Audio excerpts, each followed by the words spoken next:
Hi, everybody. It's Josh Pruitt, Realtor with Pure Gold Realty. I'm here to talk to you about this article that I read recently citing a report from Florida Atlantic University saying that the Austin housing market, the real estate market, is overpriced and maybe the second most overpriced in the country. I'm here to give you a little bit more context to this report and to this study. So let's get into it.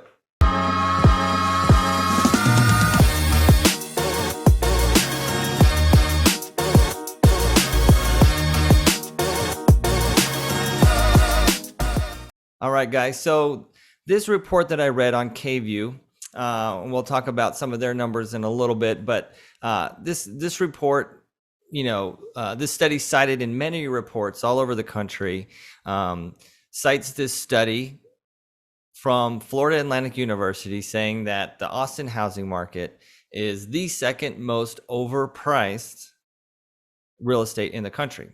So this study from Florida Atlantic University uses data compiled by Zillow, and that these numbers from Zillow are the average sales price estimates based on historical trends.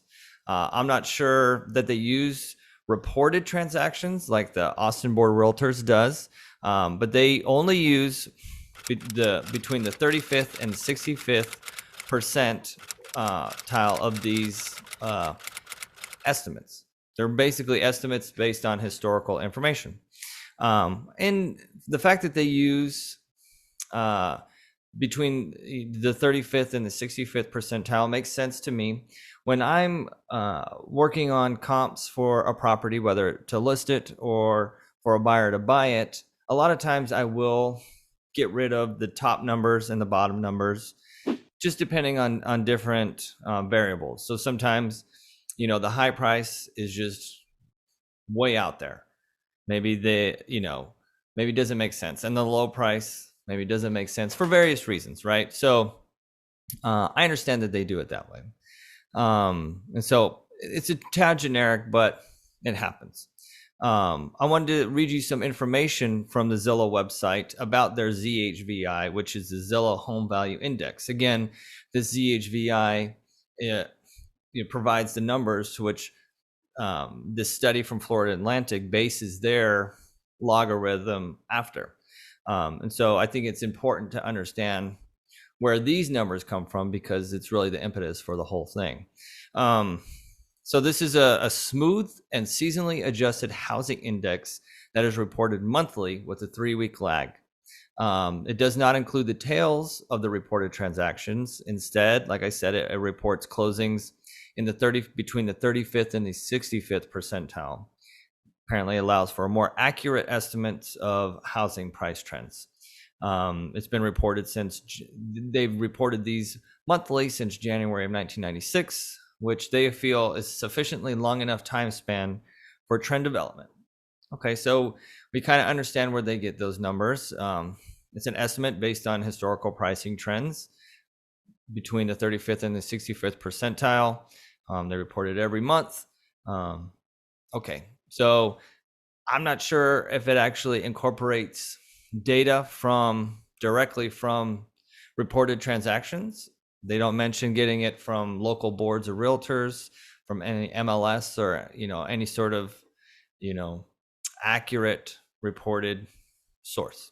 Okay, so some of the methodology that Florida Atlantic uses for their study. I'll read a little bit of that methodology here.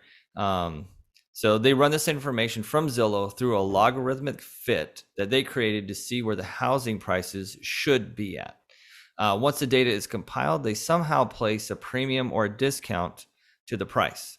I say somehow because my limited understanding of advanced statistics leads me to no other the conclusion that it might just be witchcraft. So I personally felt that the methodology was a bit vague from my understanding. So I decided to contact one of the professors that ran this study to see if I could gain any info. I really didn't think they were going to respond to me, considering I don't have any credentials or anything like that, but they did. So I must have some sort of pull with these guys. So who knew? So I reached out to Ken H. Johnson, PhD. He's the associate dean of graduate programs in the College of Business at Florida Atlantic University. That's a big title. I asked him why there was a right around a 50% premium in his study placed on Austin real estate. They were saying it's overpriced by a premium of about 50%. In his reply, awesome that he did, he mentioned some of the stuff that I already read in the methodology from the study, but this little piece of nugget piqued my interest, and I'll read it here. Austin's premium suggests that the typical property in Austin is selling at a significant premium based on the history of housing prices in Austin. So, I mean, I get it. We've all heard the stories. We've all been part of it. The housing market is outpacing historical trends. It's really not anything new, so it's not unexpected. Although, the sticker shock of seeing, the word overpriced in Austin kind of riled up the bases. What no matter what side you're on, if you just purchased, maybe your heart sank a little bit, like, oh no, I just overpaid for my house. Or if you were on the sidelines and kind of upset about this, you were saying, haha, see, I told you so. I heard it from everybody, right? Real estate agents, clients, and then people who were, deciding not to enter into the market. You were saying, hey, this is why I didn't do it. And I understand the thought process, but there's a lot more to it, right? And so that's why I'm here. I wanted to add a little bit more, or a lot more context to this report, and add a little bit of what I feel, it means. So as an agent here in Austin for almost 10 years, I've watched our market compared to other markets in the country. And for a long time, we've been, undervalued, in my opinion, based on other markets. And maybe not just my opinion, but, the numbers would say that I was right for a long period of time. Other major or other major areas, their real estate was valued way more than ours, considering, the quality of life here, the amount of jobs, and so, basing on, many factors, including industry, comparable markets, and historical trends, I knew that market well. I had a very strong sense that the market in Austin would continue to increase. And so I've been coaching clients that buying real estate in Austin, Texas is probably one of the best things you can do with your money, one of the best investments. I didn't really think that we'd have a huge jump like we did 5 months out of the year, or the 5 months from the first of the year, like that. But I'm trying to stay away from saying I know, because there's no way anybody can say that they know anything in regards to what's going to happen in the future. But you can look at past and have a good idea. If you understand a lot of the different variables, you can have a good idea and give your best advice of your opinion. And that was mine, is that housing prices are going to increase. So this report, about this study, so far I have a problem with them saying it's overpriced. And so I just wanted to get to the bottom and see if I was wrong. I didn't want to go into it with any, conclusions that I've already created or come to. I really wanted to see if it was overpriced, or if that word maybe was misused. Okay, that what the professor sent me wasn't really news. And so I wanted to get more information. So I reached out to him again.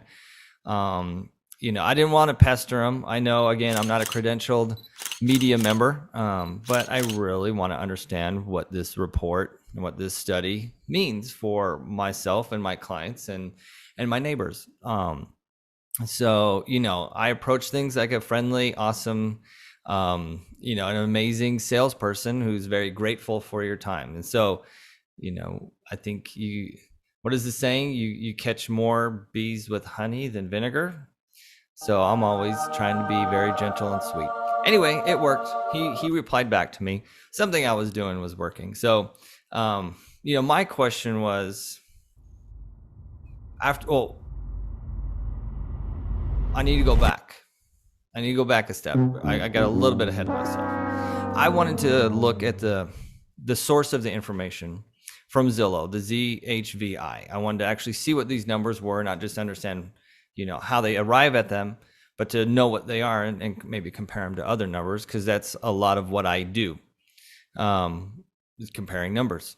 So I reached out to him again. So I went to look at these numbers and to see kind of where they were compared to actual numbers, and they seemed off. So I reached out to Professor. And said, hey, the ZHVI is valued more than the actual. The ZHVI said the median prices in Austin were around $16,000 more than they actually were. So they valued them at, let's see if I have the numbers here.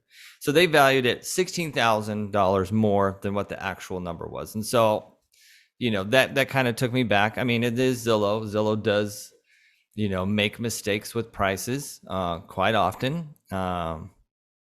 So it wasn't shocking. Anyway, but he said, I said, if the ZHVI is valued more than the actual, then there wouldn't be a premium. There shouldn't be a premium because the actual is more than what they, like, you would think it's a wash, right? And so, but maybe that's accounted for in the 65-35 rule that they talk about, taking only the numbers between 35 and 65 percentile. So maybe there was some number fudging there that I didn't take into account, or I don't know about.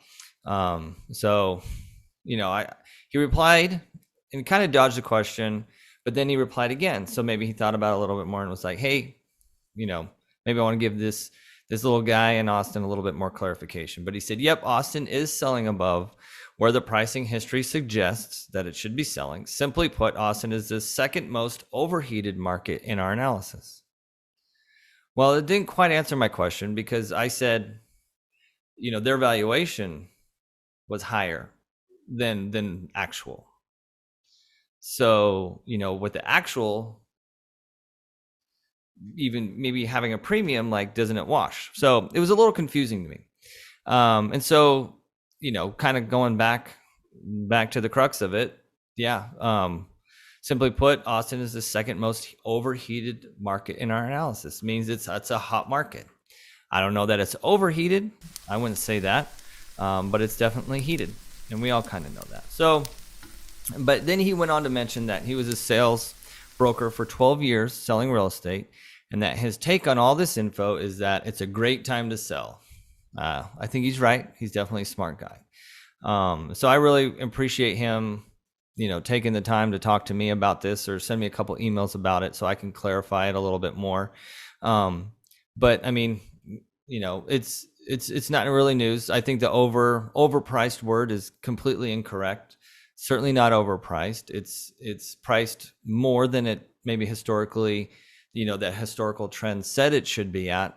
But I don't think that historical trend included a bunch of factors, like Tesla moving here, Apple campus moving here, which is going to be one of the biggest office complexes in the world. It's going to rival the Pentagon. So, of course, the historical trends don't account for that. Samsung just announced that they're building their chip plant in Samsung, which is going to be Samsung is going to build their chip plant in Taylor, which of course isn't far from Austin, but that's huge. Oracle's here again, Tesla, Facebook, Google, Apple just bought more property.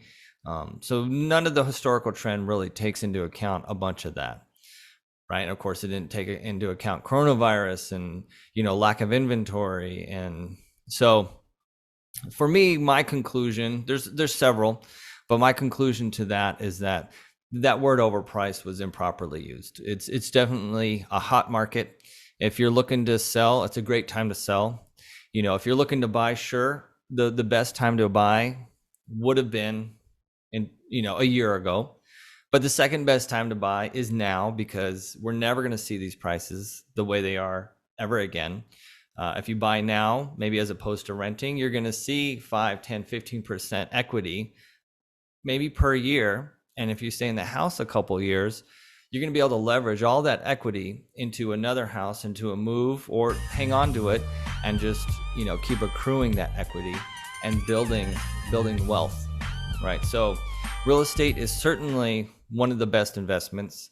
Austin, Texas certainly is a great place to buy one of those investments. So, and, if you're looking to sell, we're at all-time levels right now. So if you have, plans in mind and, you're looking to cash out, it's a good time. So either way, I think staying on the sideline is not a good idea. I've been saying that for years, but I think it's even more so now. Like, let's get you into something. If you have questions about it, of course, call me. But one more quick note that I wanted to mention. I wanted to clarify something I saw in the KView report that I mentioned earlier. I think they maybe got some of their numbers mixed up. Most notably, they said the median sales price in Austin was in Austin and Round Rock was $589,000. But that was inaccurate, and maybe I should write them. But for Austin Round Rock, it's $480,000. The median sales price just in Austin was a little bit closer to their reports at $575,000. So I just wanted to mention that because I think it lends itself to the overall theme of this video, is that just because you see a headline, a very captivating headline, there's a lot more nuance to that, especially when it comes to real estate. So the moral of the story is, if you have any questions about the housing market in Austin, call me. If you see a crazy report that seems unbelievable or outlandish or, just fantastic, give me a call, right? Call me. If you're looking to sell your home, call me. If you're looking to buy your home, call me. And also follow me on YouTube. So that's all the things I have for you today. Thanks for watching. I love you guys. Appreciate it. Hope to see y'all in the near future. Y'all be good, be safe, stay healthy, and we'll see you on the next one. Take care, guys. Bye.